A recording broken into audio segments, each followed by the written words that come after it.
vamos a dividir un poco esta charla. Primero yo voy a hablar de, bueno, de mi trayectoria, de mi visión de la crítica, del cine, y luego vamos a aterrizarlo todo esto en un ejemplo, poniendo un ejemplo de dos críticas más o menos recientes, las dos de dos películas importantes del cine español, para explicaros también un poco mejor pues cómo es el oficio ahora mismo dentro de un periódico como El País, con dos críticas que se hicieron de manera bastante diferente, ¿no? Para aterrizar un poco pues lo que voy a contar durante los 40 o 45 minutos anteriores. Y luego al final pues quedará como media hora o 20 minutos para que me preguntéis, para que yo que sé, si me he olvidado de cosas o si me he dejado cosas, pues ya entre todos lo podemos hablar, lo podemos sacar.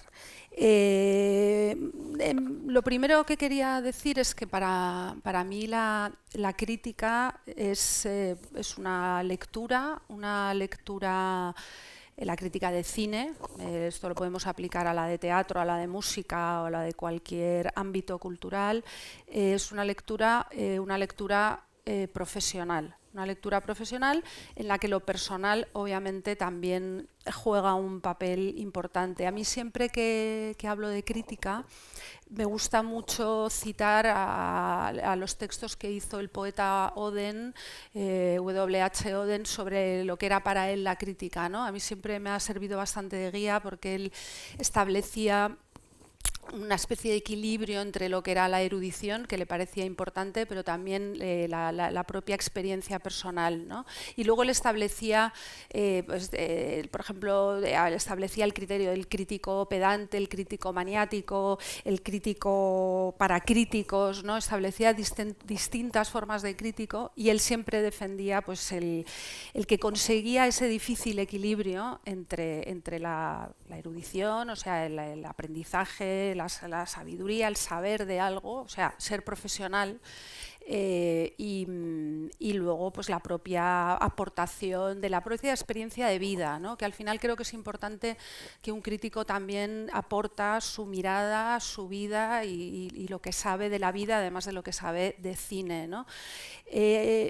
Obviamente, eso ya lo sabemos todos, la figura del crítico ha cambiado en los periódicos generalistas. Yo creo que es importante establecer que yo ejerzo la crítica en un periódico generalista, es decir, no es lo mismo ejercer la crítica en una revista especializada que en una fanzine, que en un periódico. Un periódico tiene un reto complicado, yo creo, que es que te estás dirigiendo a un público que no sabes muy bien, o sea, que la crítica, y sobre todo ahora, en los últimos años, la crítica se ha vuelto algo bastante residual dentro de los periódicos tradicionales, y obviamente, pues al final el lector, el lector de hecho hoy en día ya no sabe distinguir, por desgracia, ni entre una crónica y una crítica, ni entre una crónica y una información, o entre un reportaje y un artículo. Eso es una cosa terrible que ha ocurrido, que tiene que ver con cómo los periódicos de alguna manera han descuidado la propia pedagogía de lo que es un periódico y de lo que significa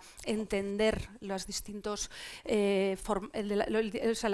formas de periodismo que hay dentro de un periódico, y la crítica es una forma de periodismo, aunque puede venir un crítico puede venir de la academia, puede venir de la historia, puede venir del periodismo, como es mi caso, pero evidentemente si lo ejerces en un periódico, el periodismo es importante, o sea, la escritura, el que te entiendan, ¿no? Y entonces te enfrentas a escribir para gente que a lo mejor no sabe quién es Antonioni, y otros que saben, a lo mejor se lo saben todo, ¿no? Y eso es un equilibrio complicado, un reto, más que nada complicado cuando escribes en un medio generalista como es el País, ¿no? Por otro lado, también en los últimos años la crítica se ha sustituido también por una palabra que yo creo que es bastante nefasta, que es la del prescriptor, que es una cosa que he oído mucho en los últimos años, que les gusta mucho en los medios de comunicación de masas, que son la figura del prescriptor, que el prescriptor es de repente cualquier famoso, que Dua Lipa recomendando libros, por ejemplo, ¿no? Es una prescriptora que me parece genial que exista, pero obviamente no puedes sustituir al prescriptor profesional, o sea, al crítico profesional.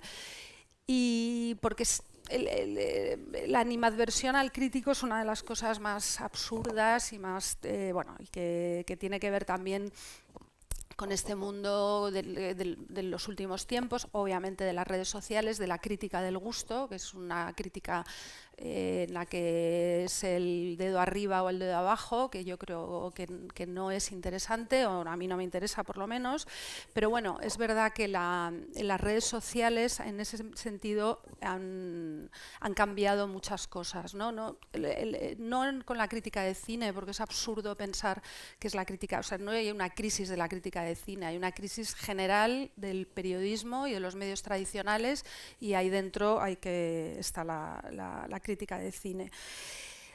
Dicho esto, la crítica sigue teniendo audiencia en los periódicos. Y de hecho, yo, por ejemplo, una crítica que hice de una serie de televisión hace unos años, que era de una serie de televisión muy poco popular, que se llama The Underground Railroad, una serie de Amazon de Barry Jenkins, el director de Moonlight, sobre la historia de la esclavitud. Pues, por ejemplo, esa crítica, que se cuidó la manera en que salió, es verdad que fue la primera en España que se hizo sobre esta serie, pues tuvo 500.000 de visitas, por ejemplo, o sea que luego es mentira. La media que suelen tener las críticas son 20.000, 25.000, si te va muy bien 70.000 lectores, pero bueno, llegar a 500.000, pues es, o sea, que decir, eso pasa, y cuando cuidan el trabajo del crítico, que no suele ocurrir, pues tienen audiencia, ¿no?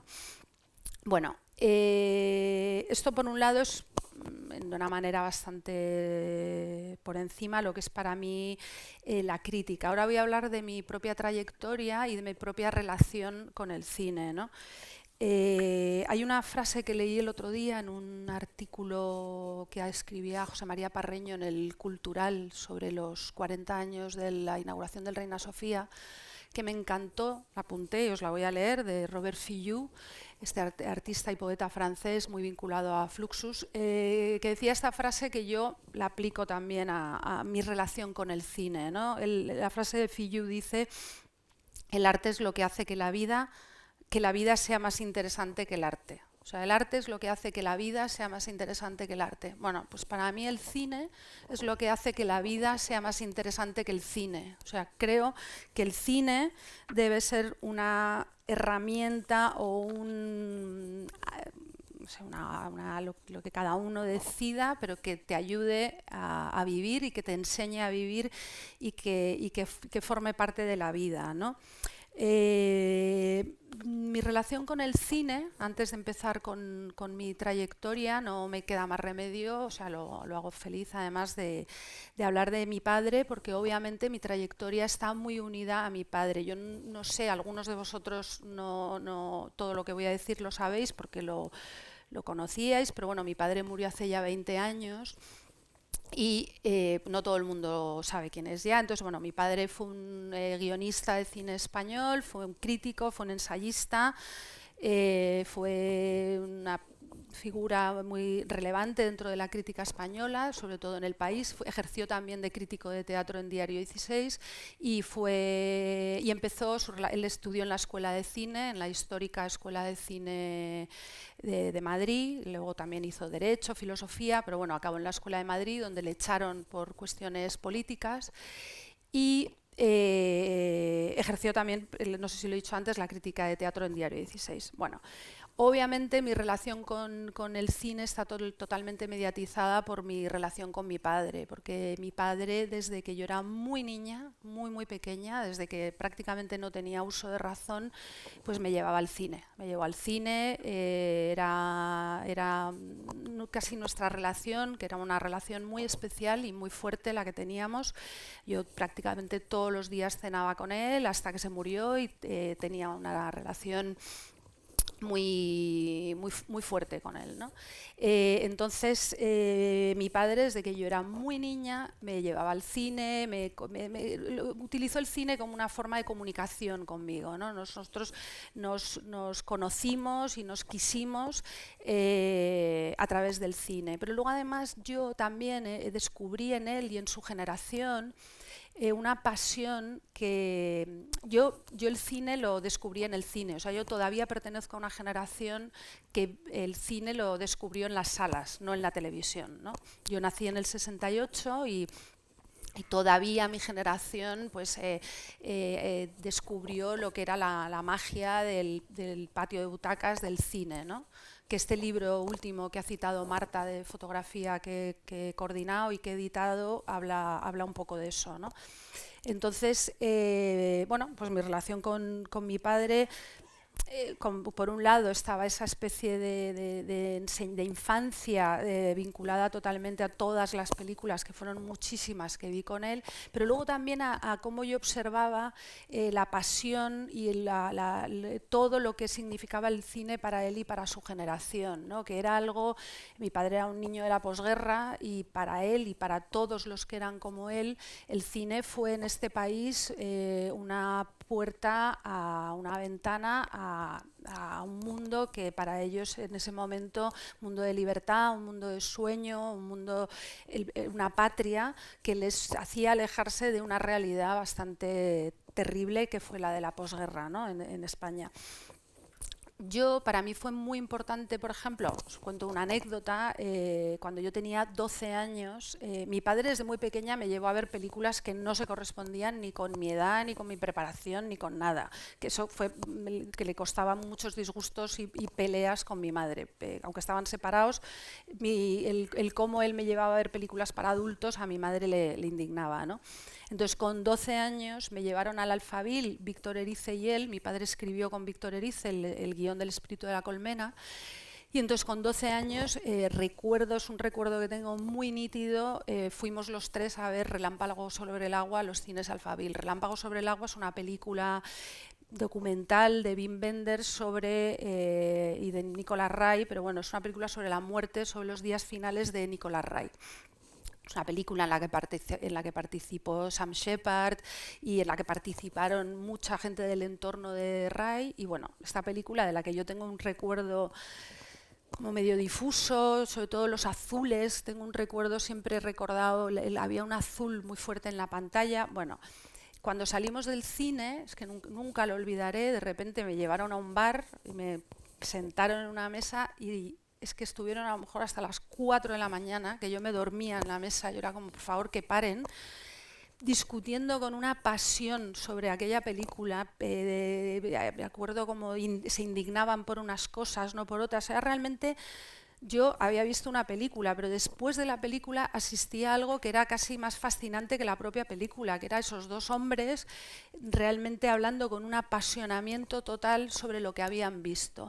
Bueno, pues para mí el cine también es eso, ¿no? Es esa conversación apasionada, totalmente, que parecía que les iba la vida en ello, de mi padre y su amigo Víctor Erice. Mi padre solía decir que Víctor era la única persona con la que de verdad podía hablar de cine, porque tenían realmente una conexión muy fuerte a la hora de hablar de cine. Entonces, para mí asistir a cómo esos dos hombres vivían de esa manera la película que acababan de ver, pues para mí también tuvo algo como de descubrimiento, de revelación, de que el cine era algo que no se quedaba en el patio de butacas, de que el cine era algo que de alguna manera infectaba toda mi vida, toda la vida de mi padre y todo lo que rodeaba a mi vida, y de alguna manera lo sigo creyendo, ¿no? Porque el que ha tenido una relación con el cine como yo, tan vinculada a la infancia, pues el cine es prácticamente una forma de respirar y de estar en el mundo, ¿no? Pero bueno, para mí eso fue algo muy revelador, ¿no? y muy importante. Mi padre, bueno, como he dicho antes, estudió de Derecho, Filosofía, fue dando tumbos mucho tiempo, la escuela de cine, los guiones, hasta que acabó, como consecuencia sobre todo de su tiempo en nuestro cine, hasta que acabó en la redacción de un periódico. Ese periódico era Diario 16.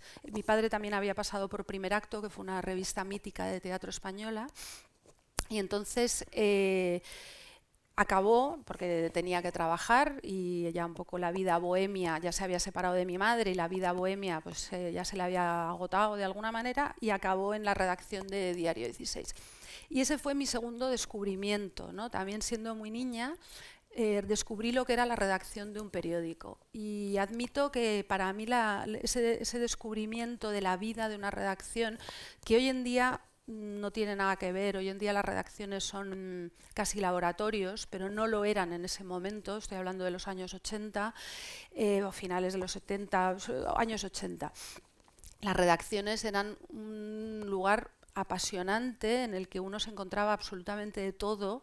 En la redacción, por ejemplo, de la sección de cultura de Diario 16, donde empezó a trabajar mi padre como crítico de teatro, pues la crítica de toros la hacía Ferlosio, la crítica de la redactora de libros era Carmen Martín Gaite, Miguel Logroño escribía de arte, Jubi Bustamante era la redactora jefa. O sea, era una cosa bueno, sobreestimulante, ¿no? Ese mundo muy canalla también, porque para mí pues la primera vez que supe lo que era la heroína, por ejemplo, lo descubrí en la redacción de Diario 16, porque se murió de una sobredosis en los baños del periódico el hijo del redactor jefe de deportes, ¿no? O sea, era todo muy familiar por un lado, muy loco, muy experimental, muy de gente joven. Y bueno, mi padre me llevaba con él al teatro todo el rato. Yo desde muy pronto también aprendí que el cine era casi pues, una cosa, la columna vertebral de mi vida de alguna manera, pero que había muchas otras cosas que me interesaban y que además aportaban mucho a todo lo demás. O sea, yo recuerdo perfectamente cuando me llevó a ver el Mahabharata de Peter Brook en unos hangares en Chamartín, que fue una cosa bastante histórica en Madrid, porque Peter Brook no había venido nunca. Fue una función que duraba casi 8 horas, la dividieron en 3 partes. Recuerdo ir a ver el Circo Aligre en el templo de Devot, que era este circo totalmente loquísimo con pulgas y ratas de Bartabás. O sea, toda una serie de experiencias en torno al teatro, en torno a pues eso, el circo, por supuesto el arte. El arte desde que era muy niña pues ha estado muy presente, también por la familia de mi madre, pero bueno, cómo realmente todo lo que tenía que ver con el mundo de la cultura pues me interesaba, ¿no? y me aportaba siempre algo más. En Diario 16 obviamente me entró el gusanillo, siendo una niña, insisto, todavía muy pequeña, pero lo que pasa es que mi padre era un típico señor separado que no sabía qué hacer conmigo y me llevaba al trabajo y me dejaba allí pintando en la mesa durante horas. Allí también yo empecé a descubrir, como decía antes, esa pasión por lo que era una redacción de un periódico y lo que es un periódico, que es un lugar, probablemente el sitio de trabajo más, o lo era, más fascinante posible, ¿no? Ha cambiado muchísimo, pero antes, pues eso, un periódico se caracteriza, una redacción de un periódico, porque es muchísima gente de disciplinas y de sensibilidades muy distintas, gente de lo peor y de lo mejor que te puedes encontrar en la vida, pero que te obliga a mezclarte con toda esa gente, ¿no? Y te obliga a convivir con gente muy distinta y con gente a la que a lo mejor pues el cine no le interesa nada, o la cultura no le interesa nada, o bueno, pues que les interesan los tribunales y la política o el deporte, ¿no? Pero bueno, creo que toda esa experiencia, pues a mí obviamente por un lado fue la del periodismo y por otro la del cine. Y con eso llegó a bueno, pues ya a mi juventud, que es cuando yo ya decido que me quiero dedicar a escribir, y que me quiero dedicar a escribir en un periódico. mi hobby es el cine, mi gran pasión a lo que dedico mis fines de semana es al cine, pero quiero trabajar en una redacción. Entonces yo empecé a colaborar, estuve como colaboradora 2 o 3 años antes de entrar en la plantilla del periódico y empecé a trabajar en El País en cosas, bueno, yo siempre las llevaba hacia el cine. Estoy hablando de principios de los años 90, que yo tenía 20 y pocos años, y entonces ahí, por ejemplo, una de las primeras cosas que hice para el periódico, que me encargaron, no tengo ni idea de cómo surgió esto, pero en el periódico de abril a agosto de 1990, durante todos, no sé si eran todas las semanas o varias veces, los tengo todos recortados porque es de las pocas cosas que he guardado de cuando empecé a trabajar, se publicaba una columna con diálogos de películas. Yo no sé si era un suplemento especial que hicieron, no lo tengo muy claro. El caso es que no tenían quien lo hiciera, de repente dijeron, pues yo ya me conocían, yo pasaba mucho tiempo por la redacción, conocía a la gente que estaba en la sección de local, de Diario 16, bueno, eso me lo acabaron encargando a mí y me tiré muchos meses, es un trabajo sin firmar, era un trabajo de pura documentación, de verte películas en vídeo y extractar diálogos, que fue muy instructivo también pues para, por ejemplo, era una columna, o sea, era un texto muy determinado pues para encontrar el tono, un poco casi el montaje que haces en un texto, ¿no? De repente yo ponía, me acuerdo perfectamente que obviamente metí todos los diálogos clásicos del cine, pues el final de Con faldas y a lo loco, yo qué sé, muchísimos, Johnny Guitar, pues todos los clásicos, pero luego también yo en esa época acababa de descubrir a Antonioni. Me dio, como a tantos, una pedrada bastante fuerte con Antonioni, me había comprado los guiones de la trilogía de la incomunicación y de repente estas cosas que pasaban entonces en los periódicos, pues hay muchísimos diálogos de Antonioni y de las 3 películas de la trilogía de la incomunicación, todos súper intensos, que yo a veces luego los leía y digo, bueno, o sea, nadie debía entender nada.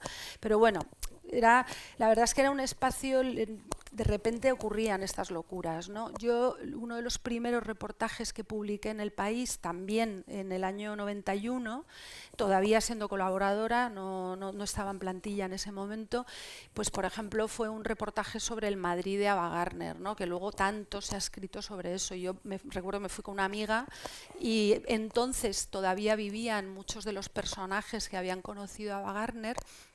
Me fui al Oliver, me fui a la casa del Viso, donde fue vecina de Perón. Me acuerdo que el portero se cabreó muchísimo porque pero bueno, pero me dijo cosas. Básicamente me hizo un trabajo de sección de local, porque yo entonces escribía solo o sea, mis colaboraciones estaban vinculadas a la sección de local.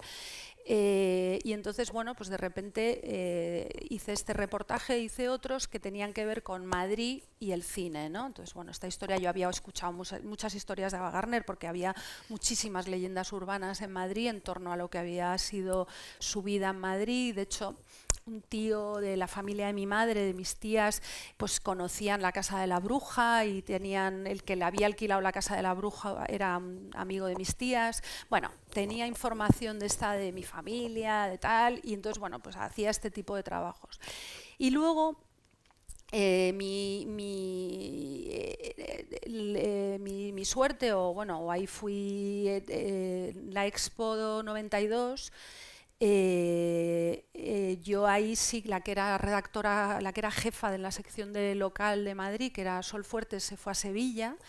Y ella me dijo, oye, en Sevilla va a haber mucho trabajo y para una freelance como tú puede ser interesante porque va a haber muchas cosas de cultura en la Expo que vamos a necesitar a gente y no vamos a tener suficientes manos y tal. Y entonces yo ahí me fui en plan estudiante, me viví con 2 americanas ahí en un piso, me fui de colaboradora o de freelance para hacer información de cultura en la Expo. Y todo ese año en Sevilla, la verdad es que fue una experiencia muy enriquecedora como periodista cultural, porque yo había mucho dinero, había muchos espectáculos y a mí me permitió hacer absolutamente de todo. Y no solo eso, sino estar en contacto con los críticos que enviaban desde Madrid a Sevilla, pues por ejemplo, el crítico de danza, que era Roger Salas, que fue un crítico histórico del país de danza, iba con él, yo le acompañaba a todos los estrenos de danza, que hubo muchísimas en la Expo, y entonces yo pues descubrí a Forsyth, y fue fue muy bueno para también entender cómo es importante, y cómo es importante para un periodista cultural, me da igual de lo que escriba después, tener una visión amplia de lo que es, como he dicho antes, de lo que es la cultura en general, ¿no? Entonces, bueno, yo en esa etapa pues de repente entrevistaba o tenía que hacer reportajes pues desde Tom Waits, Bob Wilson, Ricardo Muti. Recuerdo por supuesto el Orson Welles de El Quijote de Wells que montó Jesús Franco y es Franco. Bueno, fue una experiencia, de repente me pasé un fin de semana entero en un cortijo con Morente y Max Roach, que es un músico de jazz súper famoso y súper importante.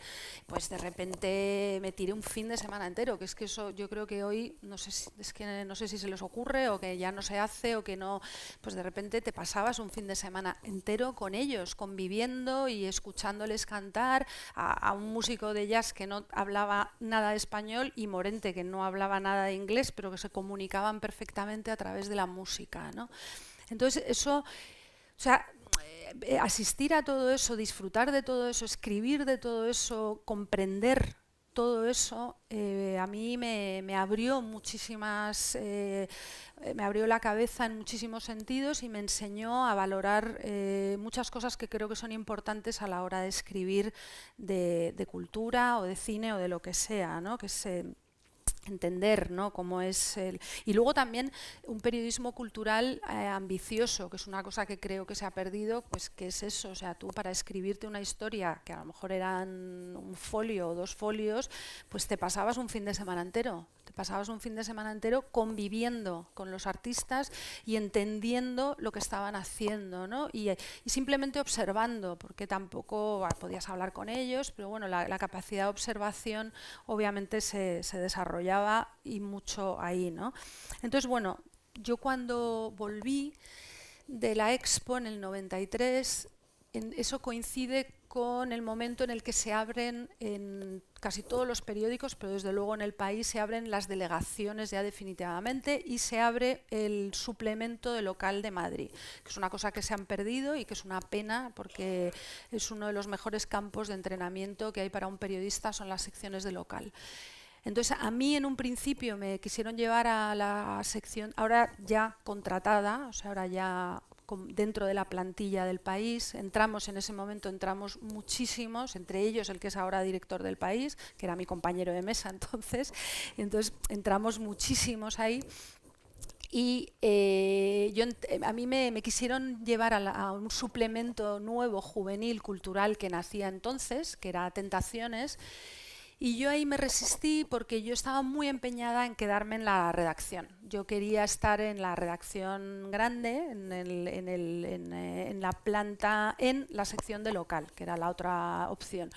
Porque yo de alguna manera quería seguir entrenándome o trabajando o escribiendo en una sección en la que yo podía catar o aprender un poco de todo, y de hecho es lo que fue la sección de Local. O sea, yo en la sección de Local, en la que estuve un par de años, pues tuve que hacer de todo. Por ejemplo, me tocó seguir un suceso que era lo llamaron el suceso de Pan Bendito, la muerte de Pan Bendito, que fue un chico que murió porque lo mató un policía en medio de la calle. Entonces fue un caso que dio bastante, entonces bueno, me tocó seguirlo y bueno, hacías de todo, también hacías cierres, aprendías muy bien la mecánica en pequeña escala. Éramos muy jóvenes todos los que estábamos ahí, todos éramos principiantes, aprendías a pequeña escala lo que era el periódico grande, ¿no? Y entonces hacías de todo y yo pues ya ahí definitivamente me di cuenta que lo que me interesaba o lo que quería o mi ambición dentro del periódico era la sección de cultura y especializarme lo más posible y con el ritmo que hiciera falta en cine.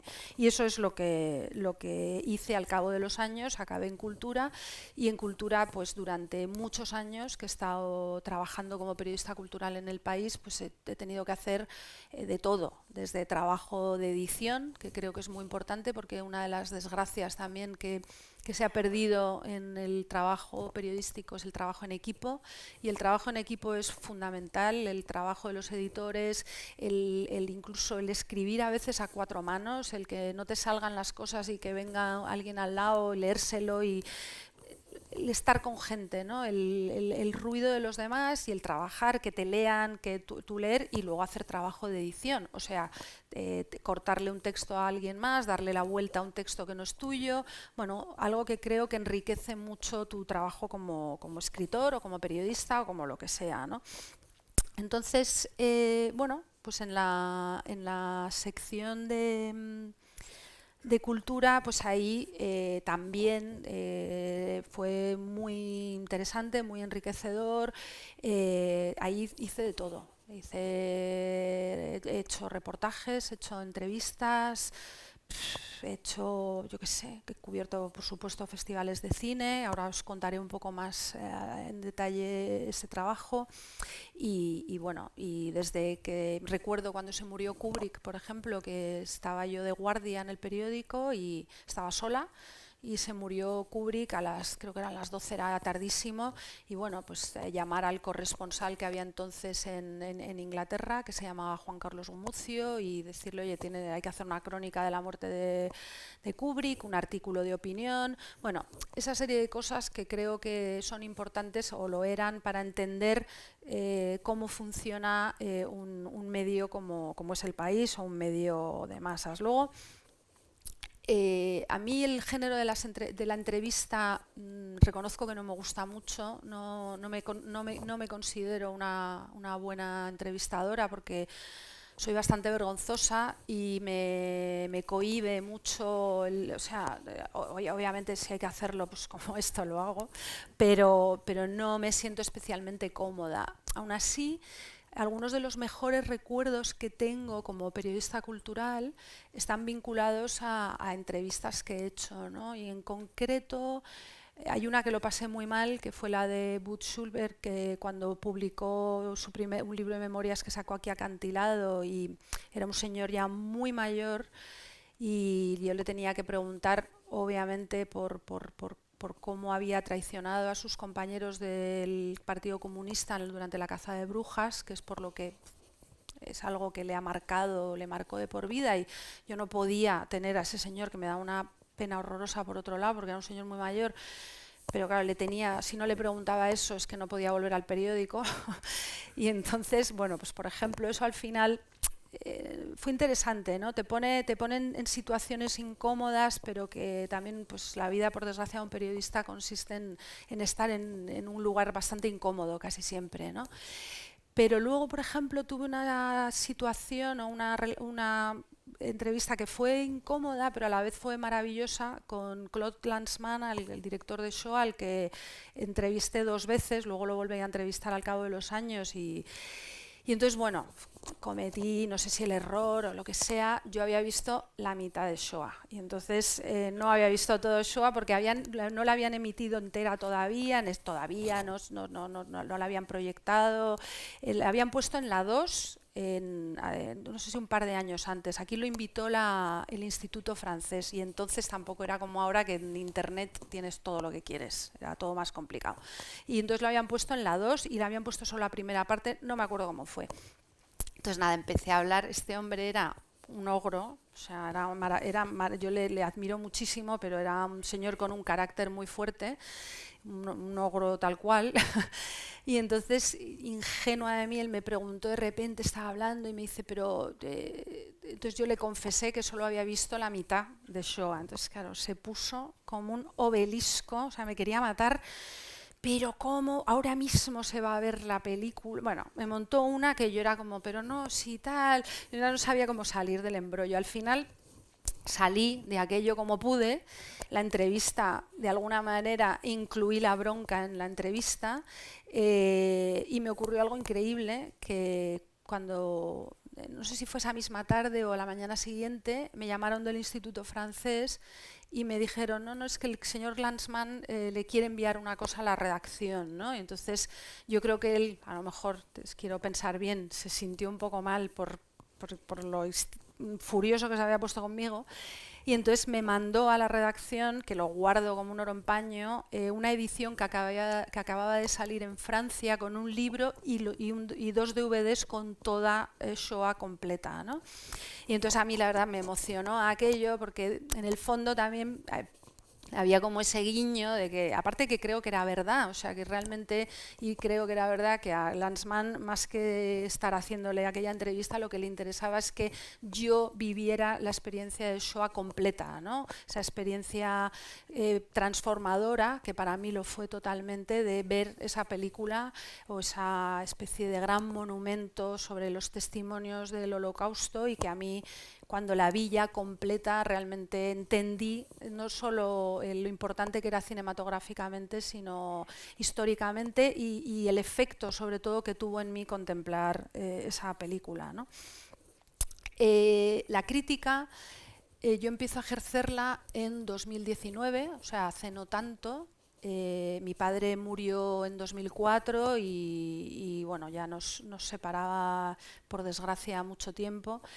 Y en 2019, yo me fui de la redacción del País en 2017. Llegué a un punto en el que mi carrera estaba muy estancada, me daba mucho vértigo seguir en el País, seguir en el sitio donde, pues, todo lo que os he contado, donde había pasado mi juventud, mi vida prácticamente la había pasado en aquella redacción, y a mí me entró de repente un vértigo horroroso a permanecer allí más tiempo, ¿no? También me da un vértigo horrible irme de la redacción, porque yo ya sabía que fuera hacía mucho frío, y es verdad que hace frío.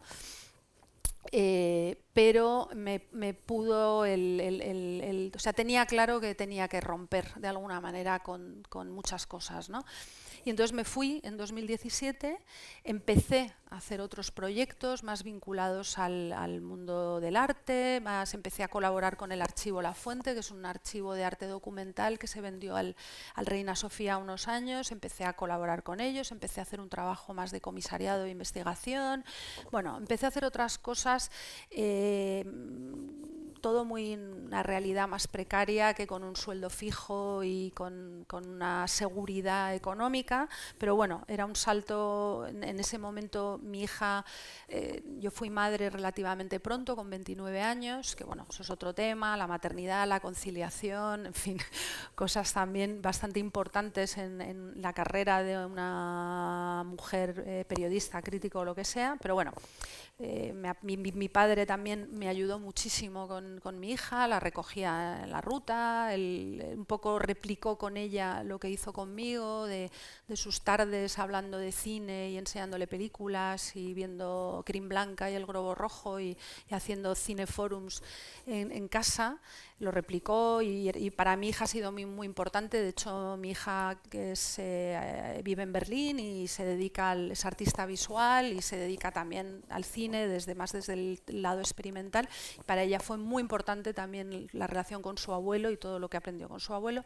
Pero bueno, el caso es que yo ya después de mucho tiempo me voy, sigo colaborando con el periódico, tengo una columna que sobre todo es de cine en Icon, sigo haciendo cosas, pero me desvinculo de la redacción y de lo que es la vida de oficina, ¿no? En 2019, que es cuando Sol Gallego, que es el equipo de Sol Gallego, es el que me llama para ejercer la crítica, coincide con que Jordi Costa, que era uno de los 3 críticos que había en ese momento en el País, Jordi Costa deja la crítica porque se va como director de exposiciones al CCCB, a Barcelona, o sea, vuelve a Barcelona. Él llevaba en Madrid bastante tiempo. Y entonces ahí se abre un hueco, y la entonces directora del periódico, que fue la primera directora mujer del País, lo que tienen claro es que quieren que sea una mujer. No es que piensen directamente en mí, sino que lo que tienen claro es que quieren una mujer, que quieren que la persona que sustituya a Jordi sea una mujer. Yo ahí no sé exactamente, me imagino que barajaron varios nombres o mirarían lo que hay y tal. Y entonces ahí es cuando me proponen hacer la crítica de cine y sustituir a Jordi. Yo sinceramente me lo pensé, pese a que yo ya había hecho alguna crítica de televisión concretamente. Yo vi una cosa en el New York Times que fue cuando, o sea, ahora nos hemos olvidado, pero la locura que se desató en torno a la última temporada de Juego de Tronos, ¿no? Juego de Tronos fue una locura total. Entonces yo ahí vi que el New York Times hacía una cosa, que es que publicaban, cada vez que se emitía un capítulo, publicaban una crítica casi al momento, una crítica barra reseña. Esto también podemos discutir porque creo que en un periódico se hace más reseñismo que crítica, aunque a veces ese reseñismo se puede considerar crítica, pero bueno, está más cerca de la reseña o del apunte crítico. Entonces, yo vi eso en el New York Times y entonces le propuse al que estaba entonces llevando la sección de televisión, le dije, oye, a mí me gustaba mucho Juego de Tronos, yo lo iba a ver igualmente, me iba a levantar a las 6 de la mañana todos los lunes para verlo, y dije, bueno, pues ya que me levanto a las 6 de la mañana, puedo aprovechar y escribo la crítica o el comentario, lo que sea. Entonces se lo propuse a la sección de televisión, les pareció bien y dijo, pues venga, vamos a intentarlo. Y funcionó muy bien. Entonces funcionó muy bien. Yo los lunes a las 6 de la mañana me levantaba para ver el nuevo capítulo de Juego de Tronos. A las 7 cuando acababa me sentaba a escribir. Y la idea era que cuando el lector del país se levantara por la mañana a ver el periódico, tuviese una crítica de cada capítulo de la serie. Bueno, pues esa idea funcionó muy bien, y entonces eso fue un poco, yo creo, también, bueno, y que también yo ya de alguna manera en todo lo que escribía, yo ya empezaba a soltar opinaba o de alguna manera me posicionaba sobre lo que escribía, y entonces ahí fue cuando dijeron, bueno, pues ¿por qué no se lo proponemos a Elsa? Yo me lo pensé bastante, la verdad, pero bueno, al final la verdad es que era una cosa que en el fondo deseaba, pero no me atreví a hacer. Esa era la realidad. Le tenía bastante miedo y bueno, era una cuestión para mí también muy personal por lo que he contado antes, y me daba miedo muchas cosas, me siguen dando miedo muchas cosas porque yo le tengo mucho respeto al oficio de la crítica, muchísimo respeto.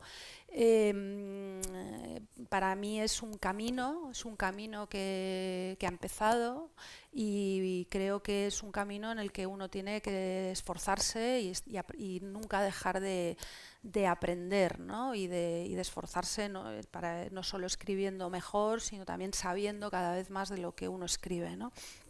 Entonces, bueno, pues accedí, y en 2019, que no es tanto, no se hace tanto, pues me empecé a escribir la crítica de cine, ¿no? Con tan mala fortuna, o tan, yo creo que sea, esto me lo dijo un antiguo crítico del periódico, que el 20 fue la pandemia y cerraron las salas.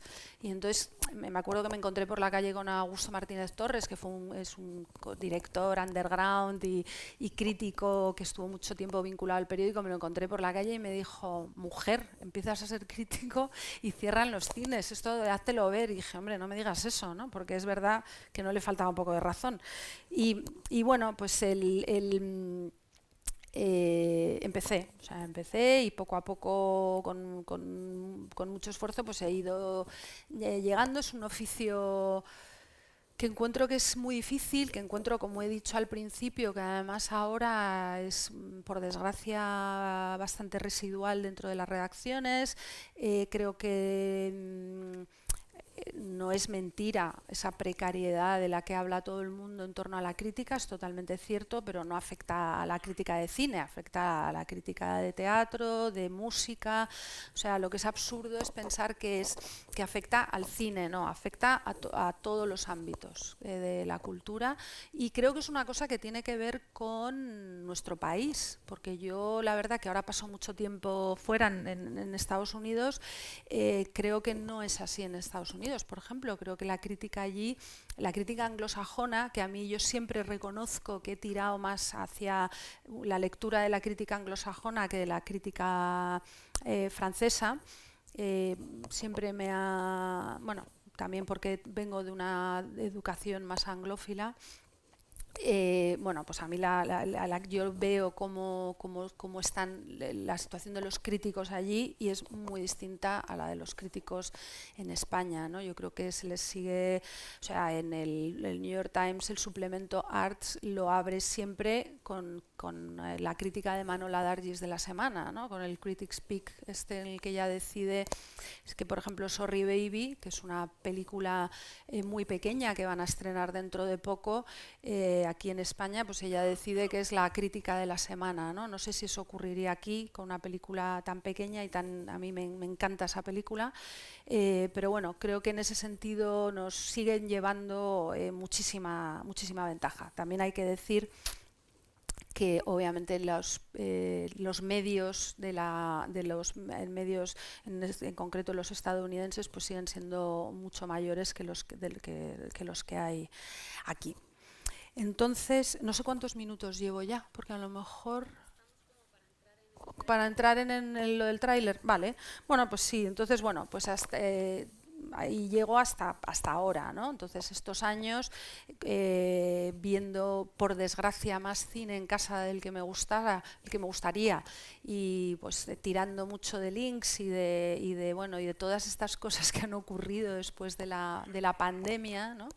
Que nos han, para mal, yo creo que nos han acomodado en la butaca de casa, que es una cosa peligrosa, porque sinceramente sí que creo, y por eso creo que los festivales son importantes e interesantes, que el cine o la crítica de cine es una conversación, es una lectura, es un diálogo, y eso está mucho más enriquecido cuando ese diálogo además se produce en la realidad y tú hablas y tú discutes con personas reales y no tú sola en tu casa contigo misma sobre este tipo de asuntos, ¿no? Entonces, bueno, pues vamos a lo que queríamos era ahora bajar un poco a tierra todo esto y comparar cómo se hicieron dos críticas recientes del país, dos críticas a dos películas españolas que ganaron la Concha de Oro. Una es Tardes de Soledad de Albert Serra y la otra es Los Domingos de Alauda Ruiz de Azúa. Vamos a ver el tráiler de la película y luego os voy a explicar un poco, para que entendáis un poco la mecánica que hay dentro de un periódico, cómo se hacen las cosas, cómo escribí una crítica y cómo escribí la otra, y bueno, y un poco mi postura con estas dos películas y cómo tuve que hacerlas. Bueno, pues estas dos películas son dos Conchas de Oro. Yo escribí sobre ellas cuando las dos se estrenaron comercialmente. Yo no fui o sea, no fui como crítica al Festival de San Sebastián en ninguna de las dos ocasiones. Y cuando ya tuvieron el estreno comercial, me tocó escribir sobre ellas.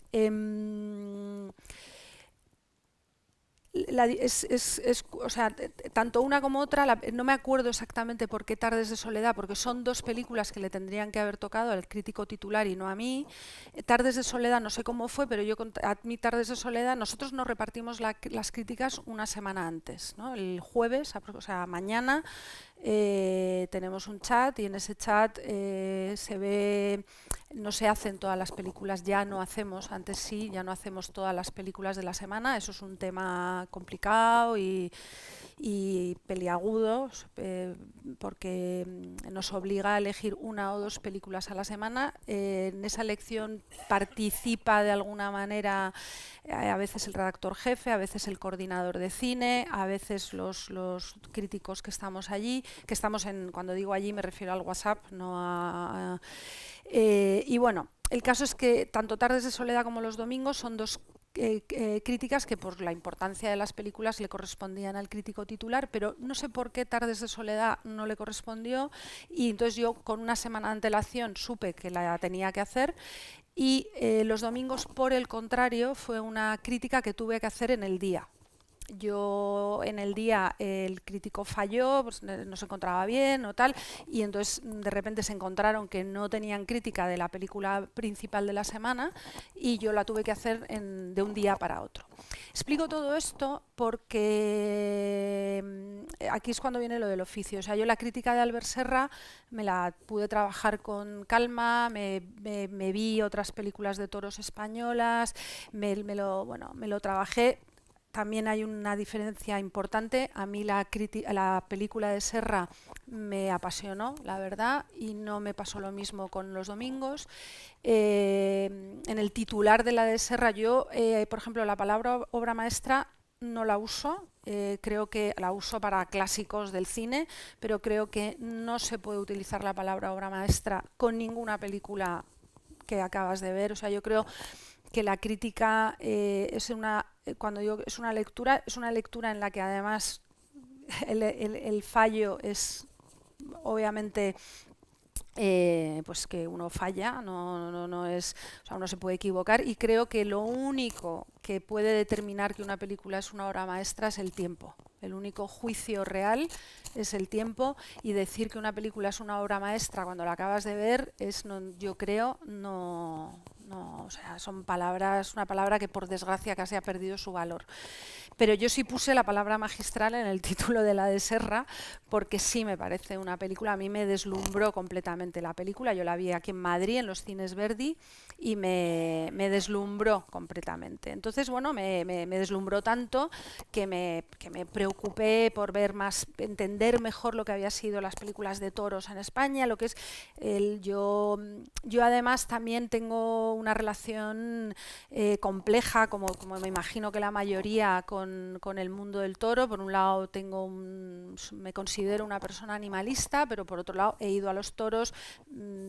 Es una cultura que he conocido bastante bien, de hecho, porque de hecho el abuelo de una de mis mejores amigas era el Pipo, que era el apoderado de Cordobés. O sea que el mundo de los toros lo he tenido cerca también, para mal, porque he visto morir por desgracia a una persona en la plaza. Bueno, es un mundo que su complejidad no me es ajena, ¿no? Y entonces la película realmente me fascinó. Como suelo hacer, no leí ni una entrevista de Albert Serra. O sea, a mí lo que dicen los directores de sus películas no me interesa. O sea, lo siento mucho, pero y sobre todo si sé que luego me puede hacer gracia el personaje o no, pero no quiero que me mediatice. O sea, no quiero que me mediatice.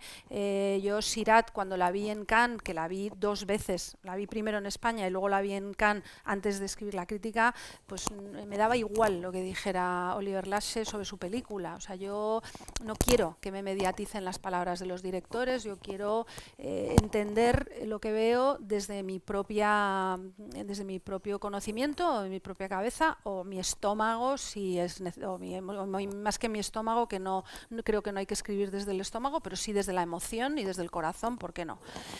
Entonces, bueno, pues para mí es una diferencia importante, porque prepararte una crítica, que para mí era una crítica importante porque Serra me gusta mucho, la verdad, y creo que era una concha de oro, una película sobre un tema muy polémico, que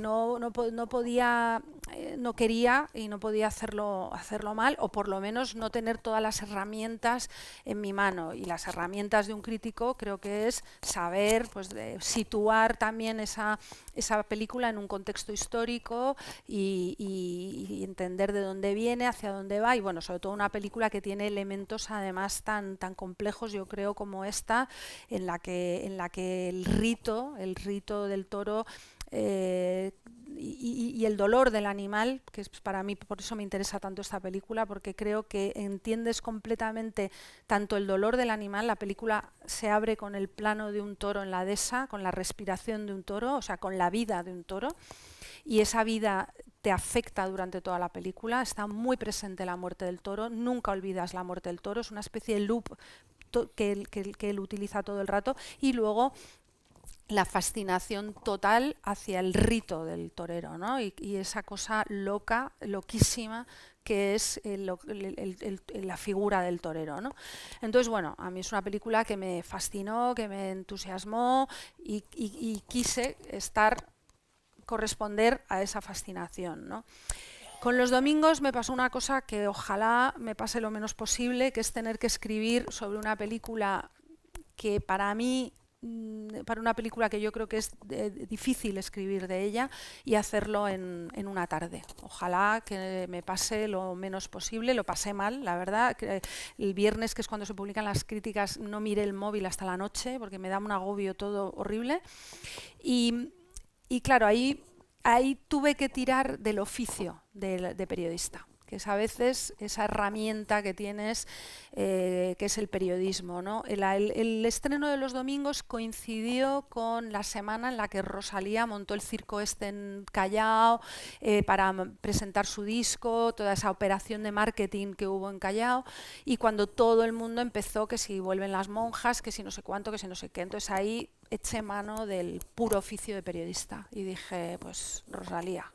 Y entonces, claro, porque es verdad que también, bueno, para mí era una manera también de contextualizar, también de hablar de un periodismo que yo creo que es bastante insoportable, que es un periodismo cultural totalmente, para mí, de saldo y de ocasión, que es que sale un disco como el de Rosalía, nadie lo ha escuchado todavía y te salen 400.000 artículos hablando de las referencias del disco de Rosalía, de la referencia, de la referencia, de la referencia, porque eso es otra pesadilla que tiene que ver también con este mundo digital en el que nos podemos meter en el ordenador y bucear e ir saltando de referencia en referencia, y es un defecto que tenemos todos, pero que también tienen los propios productos culturales, que esa cosa del disco conceptual, en el que caben pues desde Simone Weil a lo que sea, porque las referencias, porque se alimentan de referencias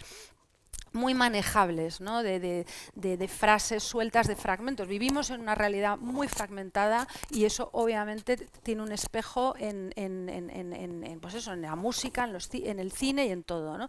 Y entonces, bueno, pues todo ese fenómeno que se produjo esa semana en torno a las monjas, a la moda de las monjas, al escándalo o al supuesto escándalo con que una cantante se vista de monja, que es que a mí me daba la risa, porque decía, pues que Buñuel ya se disfrazó de monja.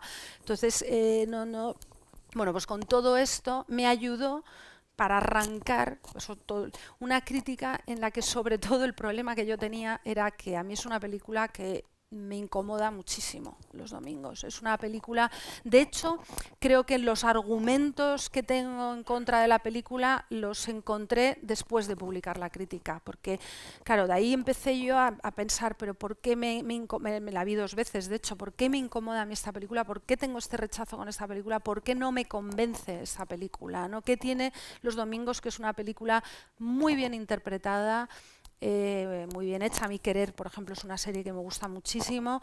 ¿Qué tiene esta película que no cumple lo que yo creo que debería cumplir, ¿no? ¿Y por qué me incomoda? Lo confieso, ese final con esa música maravillosa del coro cantando a Nick Cave, que te emocionas, porque claro, te emocionas con ese coro y con esa canción tan preciosa de Nick Cave, con algo que desde luego yo como espectadora no quiero emocionarme.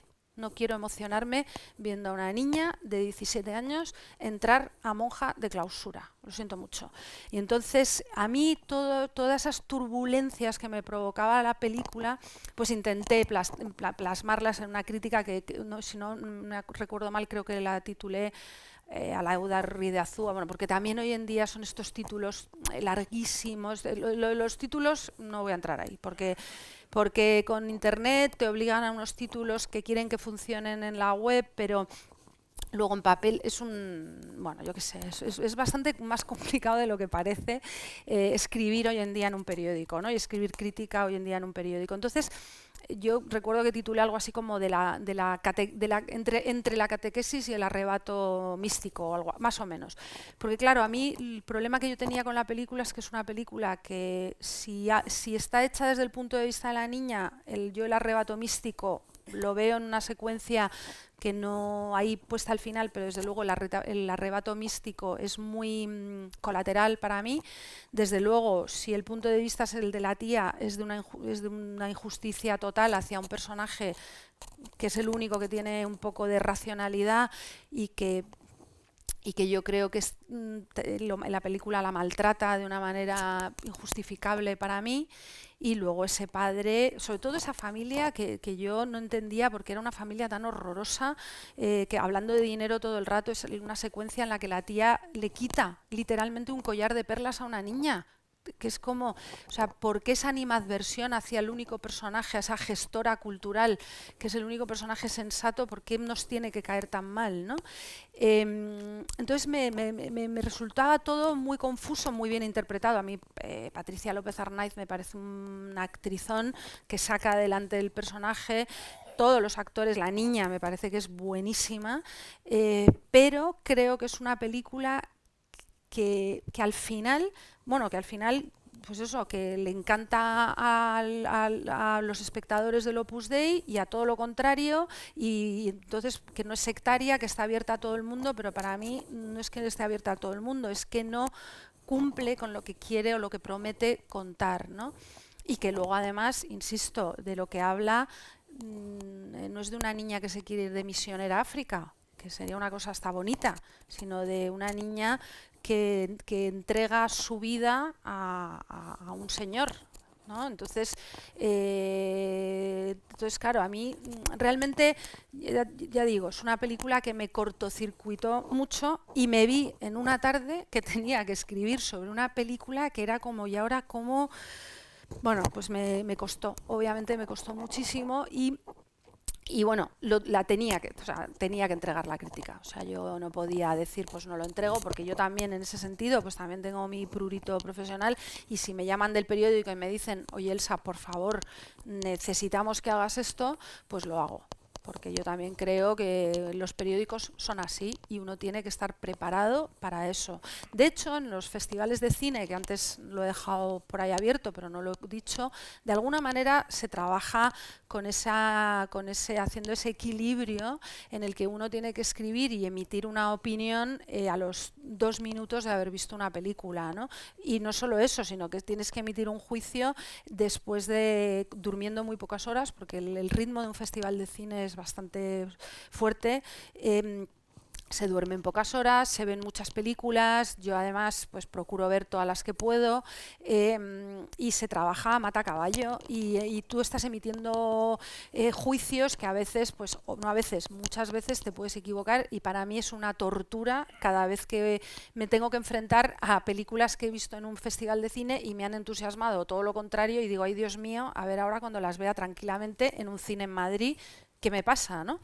Bueno, por otro lado, hay que fiarse también del instinto primero de uno y de lo que uno ve en una película. En un festival de cine también yo creo que el lector entiende que que no son críticas, perdón, sino crónicas, que son crónicas hechas en caliente muchas veces, todas las veces, perdón, y que hay ese riesgo, pues por otro lado, también creo que es la parte estimulante de un festival de cine, ¿no? Que estás un poco ahí pues casi a contrarreloj, escribiéndote una página sobre una película que en realidad todavía estás empezando a pensar qué te parece, ¿no? Y es interesante, es estimulante. Ahí las herramientas del periodista, vuelvo a decir, son fundamentales. Desde luego en un festival de cine son fundamentales porque te ayudan pues a torear muchas cosas, pero creo que cuando uno escribe más reposadamente una crítica semanal en un periódico, pues uno no está en un festival de cine, sino que ya está en su casa y no tiene que escribir las críticas con urgencia, sino que las tiene que escribir con cierto reposo, ¿no? Y bueno, a mí con los domingos me faltó ese reposo y en cambio con Tardes de Soledad pues no me faltó. Pero bueno, esa es la realidad de un periódico y creo que también la naturaleza de un periódico es interesante en ese sentido. Eso ocurre, por ejemplo, con los obituarios de cuando se muere, yo qué sé, Alain Delon se murió y lo tuve que escribir en la playa. O sea, así con la mitad con el ordenador y la otra mitad llegando al sitio donde me quedaba. Los periódicos tienen esa urgencia y es difícil, muchas veces uno se siente uno nunca está satisfecho con lo que escribe en un periódico. Creo que es consustancial al propio trabajo, pero bueno, a veces un poquito más y a veces un poquito menos. Eso.